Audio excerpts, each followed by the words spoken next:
பிரியமானவர்களே, இயேசு கிறிஸ்துவின் நாமத்தில் உங்களுக்கு என் அன்பின் வாழ்த்துக்கள்.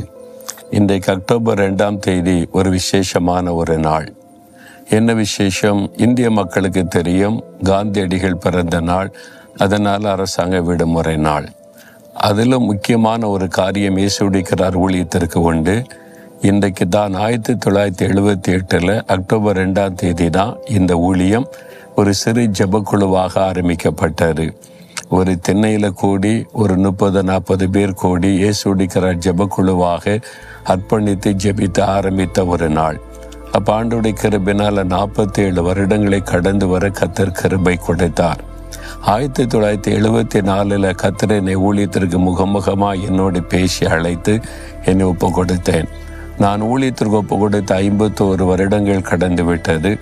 ஆனால் இந்த ஊழியம் இயேசுடிக்கிற ஊழியம் ஆரம்பிக்கப்பட்டு 47 வருடங்கள் ஆகிறது. இந்த நாட்களை நான் திரும்பி பார்க்கிறேன்.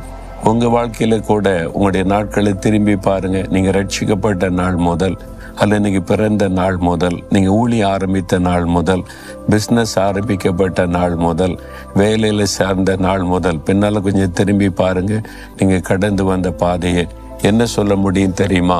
நான் இந்த நாளை நினைவு கூறுகிற ஒரு வசனம் 2 சாமுவேல் 7ஆம் அதிகாரம் 18ஆம் வசனம். கர்த்தராகிய ஆண்டவரே, தேவரீர் என்னை இதுவரைக்கும் கொண்டு வந்ததற்கு நான் எம்மாத்திரம், என் வீடும் எம்மாத்திரம். இத்தனை வருடம் என்னை நடத்தி கொண்டு வந்தீங்களே, அதற்கு நான் எம்மாத்திரம் ஆண்டவரே. என் பக்தியோ, என் பரிசுத்தமோ, என் நீதியோ அல்ல. நான் தகுதியற்றவன் என்று எனக்கு தெரியும். என்னுடைய தகுதியற்ற தன்மை எனக்கும் ஆண்டவருக்கு மாத்திரம் தெரியும். அப்போ தேவன் இதுவரைக்கும் நடத்தினது எப்படி? அவருடைய கிருபை, அவருடைய இரக்கம். நான் எம்மாத்திரம், என் வீடு எம்மாத்திரம். நான் அடிக்கடி நினைப்பேன், நான் 4 மாவடி என்பது ஒரு சின்ன கிராமம். பக்தியுள்ள குடும்பத்தில் பிறந்து பல தெய்வங்களை பக்தியோடு வணங்கினவன் நான். இயேசுவை வெறுத்தவன் நான். என்னை தேடி வந்து எனக்கு ஒரு மரணப்படுக்கையை மாற்றி சுகம் கொடுத்து, எனக்கு தன்னை வெளிப்படுத்தி ரட்சித்து அபிஷேகித்து ஊழியக்காரனாக்கி இன்றைக்கு இவ்வளோ ஆசீர்வாதமாய் பயன்படுத்த என்ன காரணம்?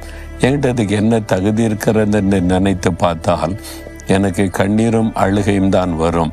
நன்றியோடு ஆண்டவரை துதிப்பேன். தகுதியற்ற என்னை கூட நீ தெரிந்து கொண்டு இம்மட்டம் நடத்தினீரே, இதற்கு நான் எம்மாத்திரம் ஆண்டவரே.